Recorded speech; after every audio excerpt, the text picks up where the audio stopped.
नक्शे पर सब शांत है, लोग सामान्य जीवन जी रहे हैं, पर दुनिया के कुछ हिस्सों में दिन गिने चुने हैं। वहां जमीन पानी में समा रही रेगिस्तान फैल रहा व जहरीली है और नींवें टूट रही हैं। ये शहर हैं पर मर रहे हैं। इनके निवासी एक धीमी पर अनवरत आपदा में जी रहे हैं। कुछ संघर्ष कर रहे हैं, कुछ पलायन को तैयार हैं। हम 10 जगहें बताएंगे जो हमारे जीवन काल में ही मिट सकती हैं। कुछ तो पहले से ही कगार पर हैं, बाकी समय समुद्री स्तर या अगले तूफान का इंतजार है। ये देश किरीबाती मिट रहा है। प्रशांत महासागर में फैले इसके छोटे छोटे मूंगे के द्वीप समुद्र तल से बस थोड़ा ही ऊपर हैं, पर यह स्तर लगातार बढ़ रहा है। हर साल पानी तटों को निगल रहा है, घरों को तबाह कर रहा है और कुओं को खारा कर रहा है। गांवों को पीछे हटना पड़ रहा है, पर अब जगह नहीं बची। सरकार ने पूरे देश को फीजी में बसाने के लिए जमीन खरीदी है। किरीबाती युद्ध से नहीं बल्कि जलवायु परिवर्तन के कारण नक्शे से मिटने वाला पहला देश बन सकता है। लोग अभी भी घर बना रहे हैं, शादियां मना रहे हैं, छलियां पकड़ रहे हैं, मानो कुछ हुआ ही ना हो। पर बच्चे स्कूल में यहां रहने का नहीं बल्कि यहां से जाने का तरीका सीख रहे हैं। वे इसे सम्मानजनक पलायन कहते हैं, पर हकीकत में ये एक विदाई है। 30-40 सालों में ये राष्ट्र जमीन के बिना केवल झंडे के साथ पर बिना तट के रह सकता है। किरीबाती इस बात का प्रतीक है कि कैसे एक पूरा देश धीरे धीरे पर हमेशा के लिए डूब सकता है।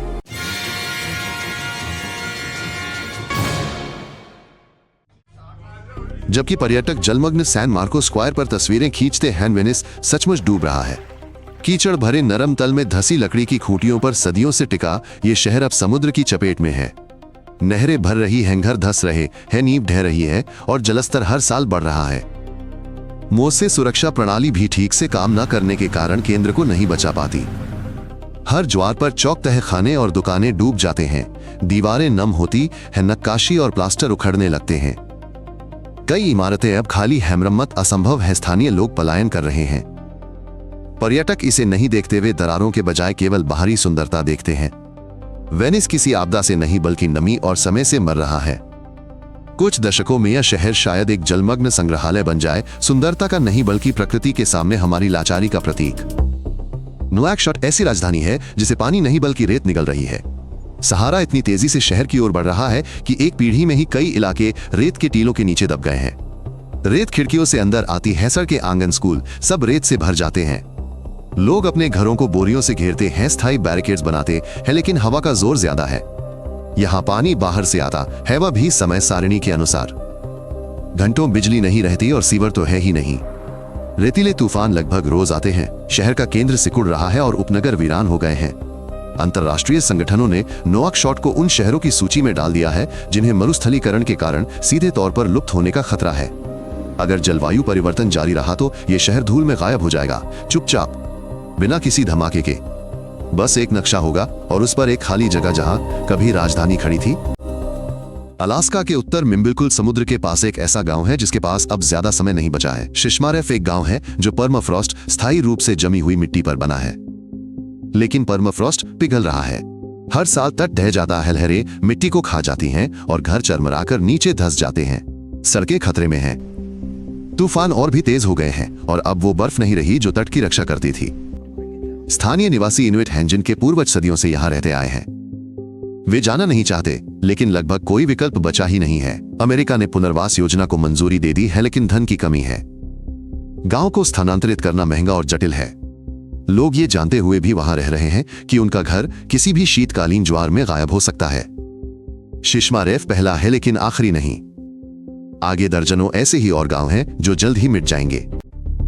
तुलुन साइबेरिया का एक छोटा शहर है जो आज धीरे धीरे लुप्त हो रहा है, न तो युद्ध से, आग से, बल्कि इसलिए कि उसके नीचे की जमीन पिघल रही है। वह स्थायी तुषार जिस पर घर बने हैं अब स्थायी नहीं रहा। मिट्टी धस रही है, नींवें दरक रही हैं, दीवारें अलग हो रही हैं और फर्श धस रहे हैं। लोग शिकायत करते हैं। अपार्टमेंट में दरारें, तहखानों में पानी और सड़कों पर डामर की लहरें हैं। बुनियादी ढांचा चरमरा रहा है। सीवेज व्यवस्था ठप हो रही है, हीटिंग अस्थिर है, कोई पुनर्वास नहीं है। अधिकारी इसे स्वीकार करते हैं लेकिन समाधान नहीं करते। शहर धीरे धीरे मर रहा है, मानो सब कुछ न केवल मिट्टी में बल्कि व्यवस्था में भी पिघल रहा हो। तुलुन उन दर्जनों साइबेरियाई शहरों में से पहला हो सकता है जिन्हें जलवायु और उदासीनता की सीमा पर होने का दुर्भाग्य मिला है। ये शहर न तो जल रहा है और न ही ढह रहा है, बल्कि ये धीरे धीरे लुप्त हो रहा है। बसरा एक प्रमुख इराकी बंदरगाह सूखी हुई नदियों के किनारे बसा है। जो पानी कभी खेतों को सींचता था और नहरों को भरता था, वह अब खारा हो गया है। ये इतना खारा है कि निवासी इसे पी नहीं सकते और पेड़ सूख रहे हैं। फारसी खाड़ी देश के अंदरूनी हिस्सों की ओर बढ़ रही है और खारा पानी नदियों में ऊपर चढ़ रहा है। खेती मर रही है और मवेशी खत्म हो रहे हैं। लोग पलायन कर रहे हैं। जो लोग बचे हैं वे प्लास्टिक के डिब्बों में पानी खरीदते हैं, यदि वे खरीद सकें तो। गर्मियों में तापमान 50 डिग्री तक पहुंच जाता है, हवा जैसे पिघलने लगती है। राजनीतिक अस्थिरता, आर्थिक संकट और प्रवासन, ये सब बसरा को भविष्यहीन शहर बना रहा है। लेकिन असली मुद्दा ये भी नहीं है। मुख्य खतरा पानी है, या और सटीक कहें तो इसका अभाव। बसरा वो शहर है जिसे बाढ़ नहीं बहाएगी बल्कि गर्मी सुखा देगी, और कोई ये भी नहीं जान पाएगा कि वो अब मौजूद नहीं है। कुछ शहर ऐसे होते हैं जहां से भागने का मन करता है। ला ओरोया उनमें से एक है। पहाड़ों का ये सामान्य पेरुवियन औद्योगिक केंद्र पहली नजर में तो ठीक लगता है, पर यहाँ की हवा जहरीली है। दशकों से एक धातु संयंत्र लेड कैडमियम व अन्य भारी धातुएं हवा में छोड़ रहा है। मिट्टी में जहरीला तलछट है और नदियों का पानी मृत। 99% बच्चों के खून में सीसे की अधिक मात्रा पाई जाती है। लोग बीमार पड़ते हैं पर कहीं और जा नहीं सकते। रोजगार के लिए संयंत्र कभी बंद होता है तो कभी फिर से चालू कर दिया जाता है, पर शहर तो मानो मर चुका है। न पेड़ उगते हैं, घास हरी होती है, जानवर भी यहाँ नहीं ठहरते। वैज्ञानिक ला ओरोया को पृथ्वी के सबसे प्रदूषित स्थानों में से एक मानते हैं। ये शहर नक्शे से नहीं मिटेगा, बस एक ऐसा धूसर धब्बा बन जाएगा जहां अब रहना असंभव है।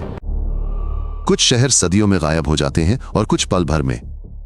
बेतुल्लाह मेरापी ज्वालामुखी के तल पर बसा एक साधारण गांव था। यहां परिवार रहते थे, एक स्कूल चलता था और सुबह सुबह कुत्तों के भौंकने की आवाज सुनाई देती थी। और फिर एक प्रवाह आया। विस्फोट इतना शक्तिशाली था कि लावा ने पूरे गांव को ढक लिया। लोग भाग नहीं पाए। जो कुछ बचा था वो जली हुई संरचनाएं, बिना पत्तों के पेड़ और काली ठंडी हुई जमीन थी। बेतुल्लाह गायब हो गया। आज ये बस्तियों की सूची में भी नहीं है। ये केवल 20 साल पुराने नक्शों और उन लोगों की यादों में बचा है जो पहले चले गए थे। ये जलवायु या अर्थव्यवस्था के बारे में कोई कहानी नहीं है। ये एक याद दिलाता है कि सब कुछ कितनी आसानी से खोया जा सकता है।